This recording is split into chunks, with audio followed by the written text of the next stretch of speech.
저는 나라가 네. 중국이기 때문에 이 시장이 제일 커질 수밖에 없는 거죠. 그래서 이제 그런 이유가 있고, 그래서 제가 볼 때는 앞으로 그 테슬라 주가가 얼마까지 갈 거냐. 테슬라가 뭐 7배 올라가는 사이에 11배가 올라가는 종목들이 나오는 이 그런 상황이라고 봐야 되고, 중국은 좀 깊이 들여다 봐야 될 것 같아요. 그래서 네. 다른 얘기로 하면은 이제 인덱스를 추종하는 이제 ETF나 펀드를 사서는 크게 돈 못 먹을 거고, 이 철저하게 섹터나 종목으로 포커싱 하지 않으면 중국 투자는 큰 수익을 기대하기 어려웠지 않나 그렇게 생각이 들어요. 예.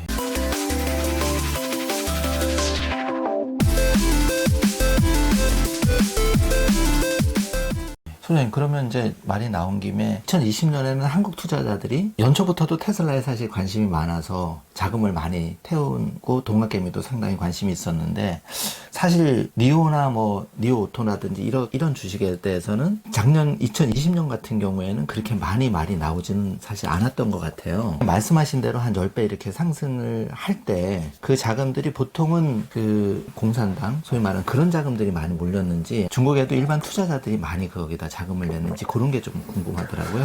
아닙니다. 그 니오 샤오펑 뭐 이제 이런 회사들은 그 미국에 상장이 돼 있죠. 네. 나스닥에 미국 투자가들이 산 거죠. 네. 그래서 중국에 상장돼 있는 게 아니고. 그렇죠. 예. 그것은 제가 볼 때는 테슬라 이펙트예요.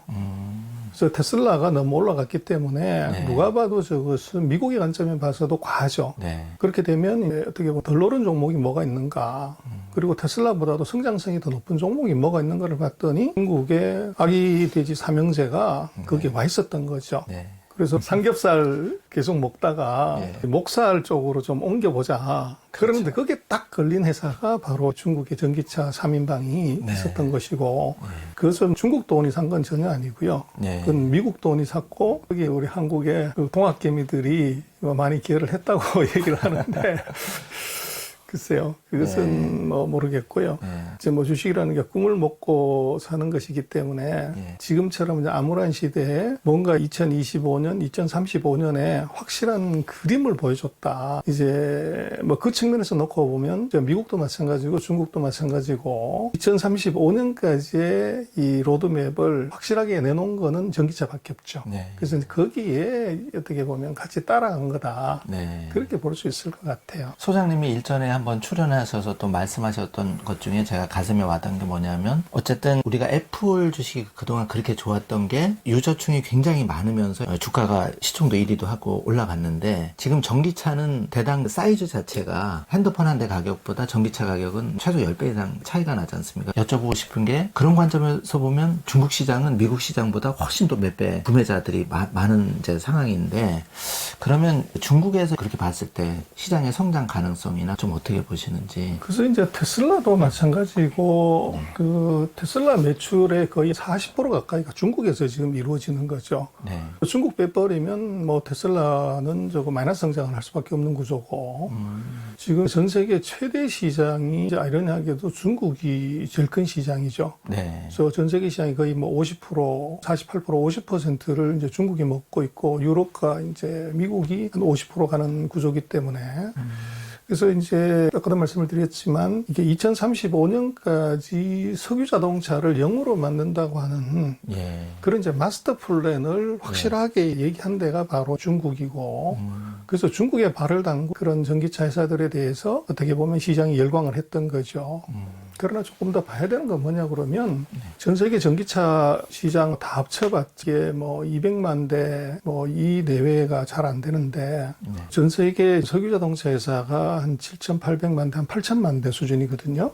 그렇게 놓고 보면 전기차의 보급률이 5%가 안 돼요.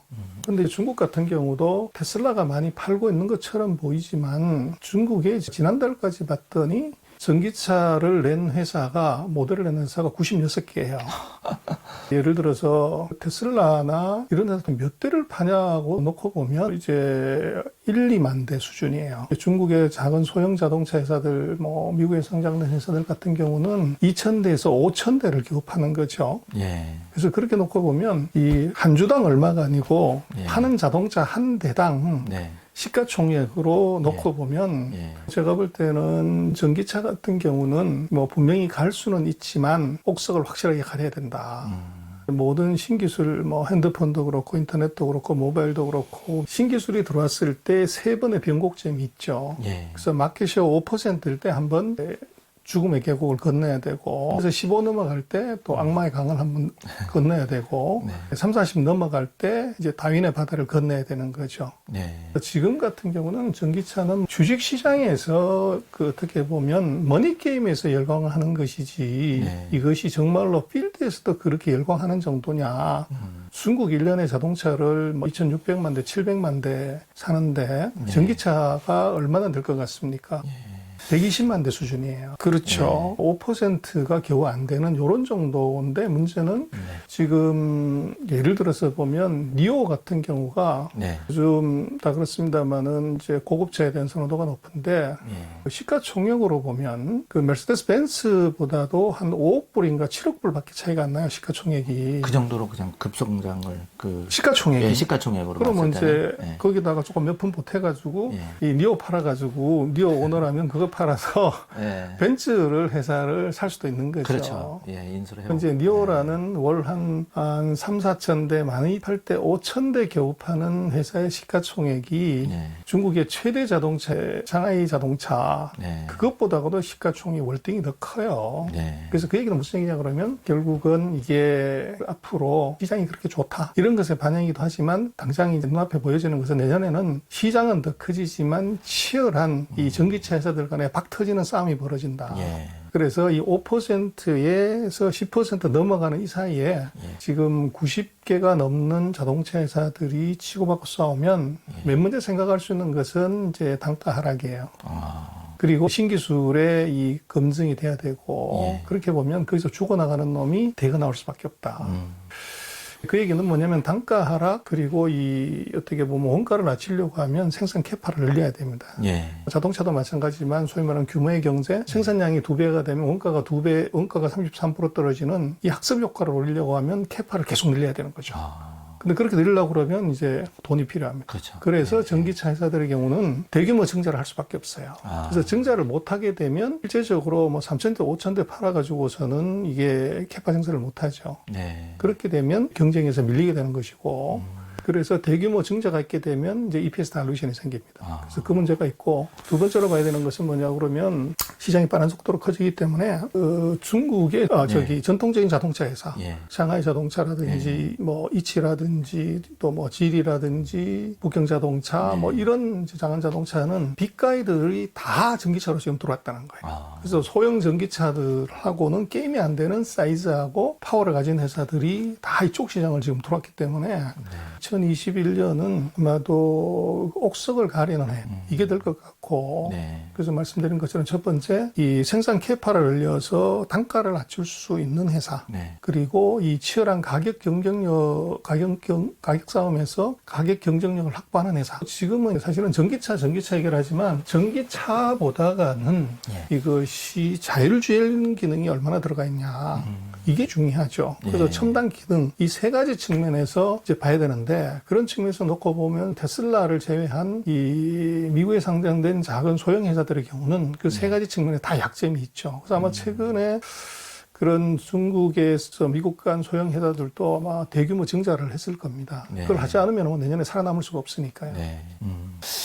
그렇게 놓고 보니까 앞으로도 소장님을 정말 자주 모셔야 되는 이유 중에 하나가, 우리가 테슬라나 미국의 우량 주식은 사실 좀 귀도 이렇게 익숙한데 중국에 약진하는 전기차 기업이라든지 이런 부분에서는 아직은 생소한 부분이 있고요. 중국이라고 하면 뭐 사람들 선입견이 기업이 투명성도 없고 또 중국의 정부가 너무 개입이 심하다든지 이런 이제 우리 부정적인 시각 때문에 아직도 이렇게 투자자가 아예 그냥 중국 하면 제끼고 이런 경우가 있는데, 저는 개인적으로 생각할 때는 소장님 말씀하신 대로 결국은 테슬라가 중국 시장에서 철수하지 않은 이유가 분명히 있을 거잖아요. 그쪽의 시장이 더 크고. 그래서 이제 소장님한테 그런 좋은 말씀을 듣고 중국 기업도 눈여겨봐서 그러지 않을까. 그래서 이제 뭐 기술은요, 시장을 이길 수 없습니다. 뭐 첨단 기술 뭐 다 얘기를 하지만 시장이 없는데 기술을 개발한다는 것은 그것은 뭐 의미가 없는 얘기죠.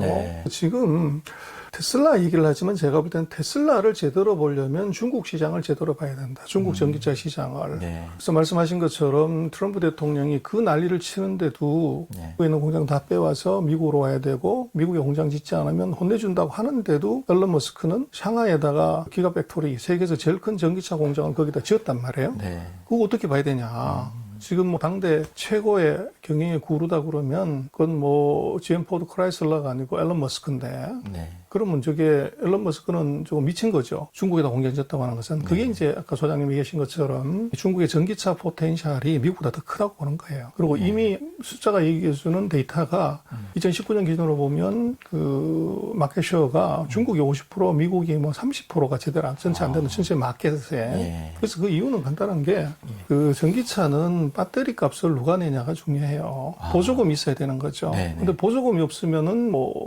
차값이 이게 확 올라가 버리니까 지금 전 세계에서 전기차 보조금을 가장 많이 주는 나라가 네. 중국이기 때문에 이 시장이 제일 커질 수밖에 없는 거죠. 그래서 이제 그런 이유가 있고 그래서 제가 볼 때는 앞으로 그 테슬라 주가가 얼마까지 갈 거냐. 네. 뭐 최근에 테슬라 주가가 좀 조정을 받다가 올라간 것은 그건 인덱스 효과죠. 네. 그래서 이제 지수에 편입되면 기본적으로 펀드에서 이 인덱스를 따라가려고 하면 거기에 들어온 큰 종목을 무조건 펀드를 설정할 때 넣어야 되니까 그 매수세가 올라가는 것이고. 네. 근데 문제는 진짜 이익이 얼마나 하냐는 것은 그것은 미국 시장을 보는 것이 아니라 테슬라가 지금 상해 공장을 지어서 거기서 자동차가 60만 대씩 50만 대씩 나왔을 때 네. 중국 시장에서의 마켓쉐어가 얼마가 나오냐. 아, 그게 중요하게 봐요. 이게 핵심이죠. 네. 그게 이제 잘못되면 그게 예를 들어 점유율이 툭 떨어진다거나 이렇게 되면은 뭐 테슬라는 치명적인 타격을 받죠. 그리고 전기차를 많이 얘기하지만 주가는 미국을 보되 네. 시장은 중국이 펀더멘탈은 중국이 있다는 거예요. 그래서 중국 전기차 시장을 깊이 보지 않으면 이쪽에서 이제 머니 게임이죠. 그렇죠. 예. 계속 사서 올라가다가 맨 놈이 털면 예. 그냥 일직선상으로도 떨어질 수 있는 가능성이 있어요. 그걸 막아주는 것이 펀더멘탈인데 그 예. 펀더멘탈은 미국 시장에서 전기차 몇 대 파는 것이 중요한 게 아니고 중국에서 파는 거죠. 아. 그래서 중국의 인더스트리하고 컴퍼니를 깊이 봐야 테슬라도 그렇고 중국의 소형 전기차들도 어디까지 주가가 갈 수 있는지를 판단할 수 있다는 겁니다. 네. 이번 시간에는 이제 2021년 미국의 바이든 신정부 출범과 앞으로 테슬라, 중국의 이제 그런 섹터 어디를 유심히 봐야 되는지 지금 핫한 이슈 테슬라와 중국의 전기차에 대해서 알아봤습니다.